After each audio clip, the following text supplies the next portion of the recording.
Hi, I'm Tate Thibodeau, football player for U of L. I'm Tyler Zajac, one of the assistant athletic trainers here at U of L, actually one of the grad assistants. Can I get started? A few questions. Define character in a sporting environment. I think character in a sporting environment encompasses a lot. I think the first thing is a belief system. What motivates the athlete, what motivates the coaches, what motivates the support staff around them. All that is going to help build a character and the character of a team and character of an individual. Along with that, I think sportsmanship plays into that. Being a good sport and doing what you're supposed to on and off the field also is a big part of that. You hear a lot of stories nowadays. The news only tells you the bad stuff and the bad character that certain players and high-profile athletes may have, but there's also a lot of good ones out there, a lot of community service, that kind of thing that you don't hear about, and I think that all builds character in the athlete and the team. You wish they'd tell you more about that, but unfortunately they focus on the bad stuff because it brings in a lot of ratings. Okay, you mentioned something about sportsmanship. What do you call? Can you define good sportsmanship? Good sportsmanship, it's one of those words where I'm sure there's an actual definition in the Merriam-Webster dictionary, but for me, it's players doing what is right versus wrong, which sounds like a simple answer, but helping another player up even if they're on the opposite team. Not getting into fights in the middle of the field. It's going to happen in sports because tensions run high and you're trying to compete and you're always trying to win. But you have to kind of know in the back of your mind and keep that inner peace where it's in the end of the day, it's a game. As long as everyone's healthy and everyone can get off the field, then it was a good day. They say a day on the field is, a bad day on the field is better than a great day in the office. So, if that's the mentality you have, then you have to keep that in the back of your mind that, you want to help those around you, whether it's your team or the other team. It really shouldn't matter, but you shouldn't be cheating. I mean, you shouldn't, I know a lot of people have the mentality, it's whatever it takes to win, but, in the end of the day, it's just about character, like I said, and that, sportsmanship's just being the best you can be on and off the field. All right. Have you ever witnessed any negative game behaviors? Yeah. I mean, I've worked Division I football for 3 years, and I've worked, Division I Olympic sports for a number of other semesters and years. So, there's always players that aren't going to be the best on the field or off the field. They're going to be yelling at their coach, yelling at their ref, swearing, fighting, and maybe they feel entitled. Maybe they feel that everything should be brought to them because that's how either they've been raised or that's how it's just been kind of given to them once they got to a big time program. I've worked at obviously University of Louisville and at the University of Alabama, and I mean, those are two big-time programs, so when you get to the athletes of that caliber, a lot of them expect a lot because they expect to go places and expect to be the best in their particular sport. So, when tensions run that high, you're going to have some people that just kind of snap every so often, and it's a lot of stress. I mean, athletes, they have school and they have practice and all that, so when stress runs that high, some people can't handle it, and some people every so often just kind of fall off a little bit and just need to get back on the wagon. Right. What do you think are some ways that sports as a whole can prevent negative behavior, other than just coaches yelling and stuff? To prevent negative behavior, sports or the coaches themselves? Sports in general. What can we do as a sports nation in general? What can we do? I think sports are a great way to learn leadership and a lot of other things for the youth. And if you start young and you teach them, first of all, leadership, you can teach them that if you become a good leader, you can lead people to do the right thing as opposed to being the people who come in and just start yelling and swearing at everyone, So I think that's a big thing is the youth. I think it starts with them and then works their way up, but the people to teach them have to be the right types of people. You can't have coaches that are sitting there yelling at everyone all the time because, that's just teaching them to do the same thing. Kids are very impressionable people. Along with that, it builds, an encouraging atmosphere. Sports does. So if you can build that for them to help other people and help their teammates first, and then help the community and all that. I mean, that's all good things for youth to learn, and all all the way up to adults. So, you know, that helps cut down on that negative behavior and focus more on the positive stuff. What are some effects that winning and losing has on character behavior? You know, you hear it all the time. Some people are good losers, and some people are bad losers. Some people are good winners, some people are bad winners. I mean, when you win, you know, you want to act like you've been there before. You know, you want to shake their hand, walk up the field, say, you know, good game, and you know, it's like it's any other day. And same thing when you lose. You know, the people who make a huge scene and storm off the field, and I mean, you're going to be mad because you put a lot of time and effort into it. You know, but that character really shows through at the toughest times, you know, and the best times. You know, you lose a game in overtime by, you know, 1 or 2 points. That's a hard one if you've put hours and hours of practice time into that. But you know, if you use that time after the game to yell and scream at your teammates and blame them, that just looks bad on yourself. You know, it looks bad on character, it looks bad on the team, and looks, you know, all of that. So, but if you instead use that to, you know, kind of lift up your teammates and be like, hey man, you know, this time it didn't fall our way, you know, but maybe next time we'll go out there and work even harder and we'll get that win. So it just kind of shows the person. I mean, their true personality shows through a lot of the times in those tough situations. So that's actually the winning and losing is the best time to figure out where people's character is, what it's like. What would you call character in a sporting event? Like, how would you define character?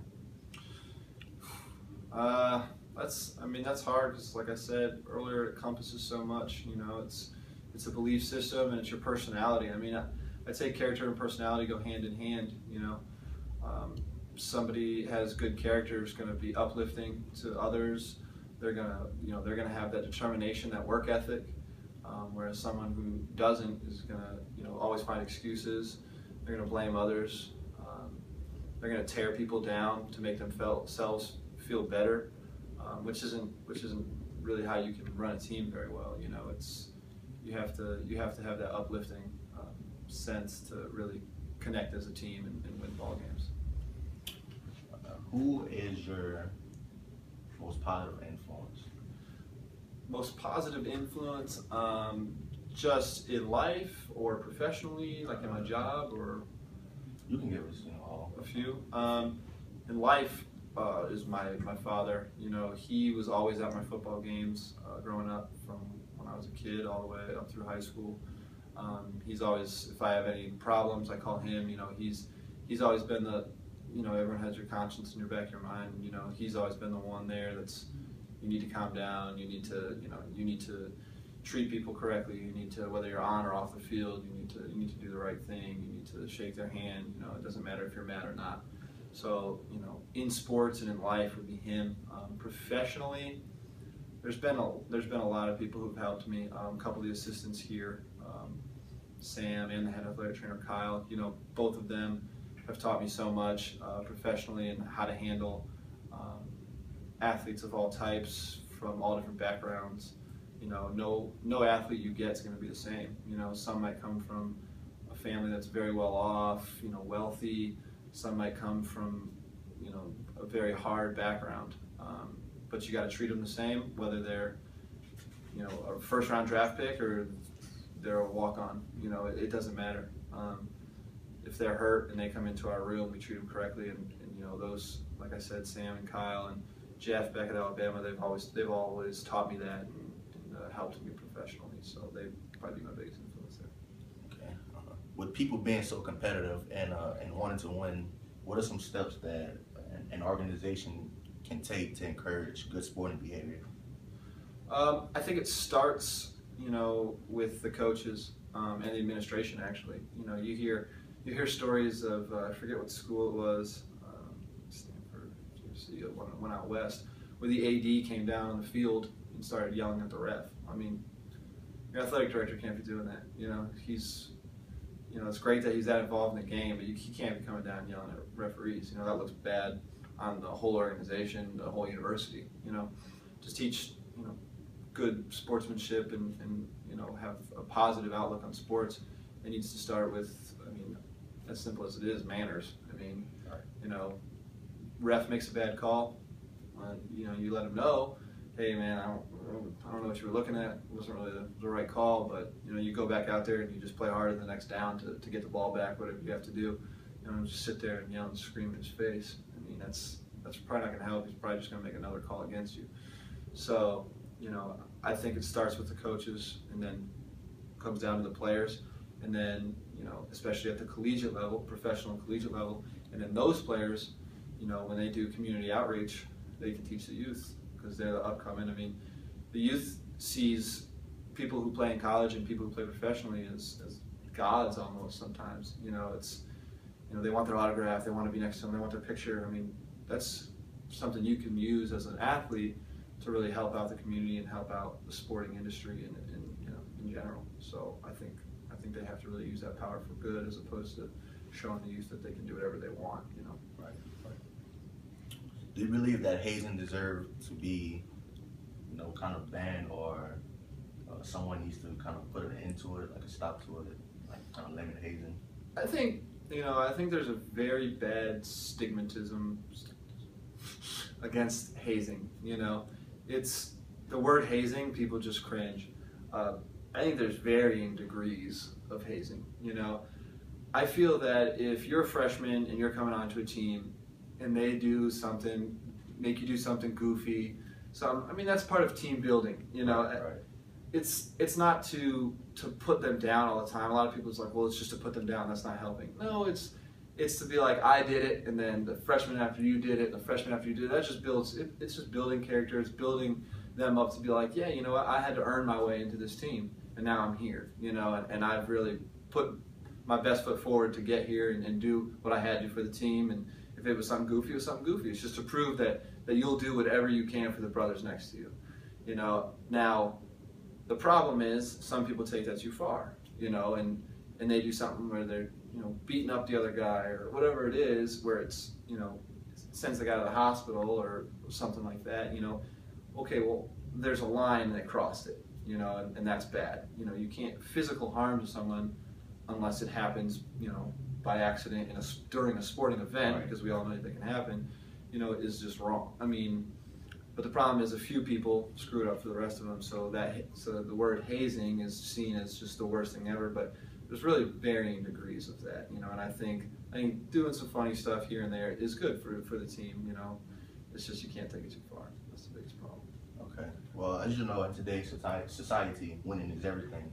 Do you think it is more important for an organization to focus on players' development and morals and you know, what they can get from football, you know, and they can build on with that later in life, or is it all about winning? Do you think winning is more important than that? I think that is there's an age-appropriate answer for that question. I think that in youth sports, as kids grow and develop, you know, it needs to be more about developing their technique and their character and their beliefs in the sport, and showing the good sportsmanship and showing that they're competitive, but they're there to learn the craft of whatever sport that they choose. You know, I think once you get up to the collegiate level, you know, now it's big business. I mean, you have media involvement, sponsorships, you know, you have contracts that are worth millions of dollars, and these coaches that are making $4 or $5 million, you know, is it an astronomical amount? Yes, but their careers depend on 18-year-old kids coming in and winning games. I mean, that is not a very stable job. I mean, you get one bad recruiting class and you can have two, 3 years of a bad football program. I mean, so at that point, I mean, you kind of have to focus on winning because their lifestyle and their families depend on them winning games. And professionals the same way. I mean, their jobs depend on it. You either perform and win, or you lose and go home and get your job taken away from you. You know, I mean, what's to say, if you put that in perspective with a teacher, if you have a recruiting class and 5 of them turn out to be, you know, I mean, I don't want to say duds, but they don't perform like they should. I mean, let's say a teacher has a class of 15 and 5 of them fail out. I mean, that looks really bad. I mean, they're going to start wondering what the teacher's doing, you know. So it's a whole different world once you get into money. And I mean, as bad as it sounds, it has to be focused on winning because people's jobs are at stake. But in youth sports, then yeah, I think it's all about technique and development of the player. But, you know, as you said, 17, 18-year-olds are coming in. I came when I was 17. So do you think that developing just comes along with it? Like, you know, because they're not really developed yet. You know, they hadn't been at home by themselves. You know, they're on their own for the first time, away from family. So do you think developing like themselves, you know, into young men and then men, do you think that just comes along with, you know, being away from their family? No, I think you have to have the right person. You have to find the right people. Right. You know, if you come into a collegiate atmosphere and you hang out with the kids who are the ones who end up on the news for whatever it may be that they weren't supposed to be doing, you're probably going to get caught up in that at some point in your college career, and you're going to end up on the news. If you have a coach that's very hands-off, stays in his office, doesn't see any of the players, you know, just kind of goes in, writes his X's and O's for plays, goes out there, yells at everyone, goes back in his office and sits there, probably not the best atmosphere for a 17-year-old, you know, male or female to be coming into. If you have someone who wants to, now, depending on, I mean, if you have someone that comes in and is just too nurturing too, then it's, you know, coddles the athlete, well then they become entitled and they can't become independent on their own. So it's a very, it's a gray area, it's a fine line. You need someone who's there to help the player grow and develop not only in their sport, but also, like you said, in life, and grow as a man or as a woman, you know, depending what sports you play. But they need to also be able to step away and see how the athlete reacts to that, and if they can mature on their own. I mean, maturity is going to come with time. You know, at 17 years old going into college, I was immature. I mean, I can tell you that right off the bat. You know, I thought I was mature, but you're not. You just, there's stuff you learn along the way on your own and by making your own mistakes. But to have kind of that guidance is really important, especially when you have so much going on as an athlete. When it's practice, right to weights, right to class, right back to, you know, treatment. You know, you get no time on your own to study hall, whatever it is. I mean, their whole day is pretty much planned out for you. So you need that guidance so you don't feel like you're just lost coming in as a freshman. How can we keep politics and the competitive nature of sports out of youth sports and have the youth sports focus on player development, as you said earlier? Well, I think, you know, like we've talked about, coaches are a big deal, but I think with youth sports a lot of time it's the parents. You know, if you have parents that are very encouraging and, you know, hey, you know, you made a mistake, go back out, try it again, you know, go home and practice with their kids. Now, that doesn't mean they go home and drill their kids, you know, let the kids have some fun. They're still children, but go out and practice with them if they want to practice, don't just sit inside, you know, and be at their games or at their meets or, you know, whatever sport they play. And when they lose or win, you know, just, hey, that's a good job. You know, you made some great plays out there, and, you know, you could probably work on this and this. Just kind of help them develop in their sport. Don't, you know, that was a terrible play. Why did you're the reason your team lost. Like, okay, well, that's not going to help anyone. So, you know, it comes down to the parents and how they're going to encourage or, you know, discourage their kids from playing the way they want to play, you know. And then on top of that, it's, you know, you just got to keep, I mean, I know nowadays, you know, they have participation trophies for everyone just for playing. I don't necessarily believe in that. You know, I think you have to learn defeat at some point. So, I mean, if you learn it at a younger age, you know, it becomes, you know, it becomes a part of it. You understand that's part of sport. Then you'll try harder and you'll work hard to win. But again, when you do win, you better just act like you've been there before. Don't act like, you know, you're the best thing out there. So I think those are important ways to kind of keep it towards development as opposed to, you know, all about winning versus losing. So. All right, man. Thanks for your time, you know. No problem.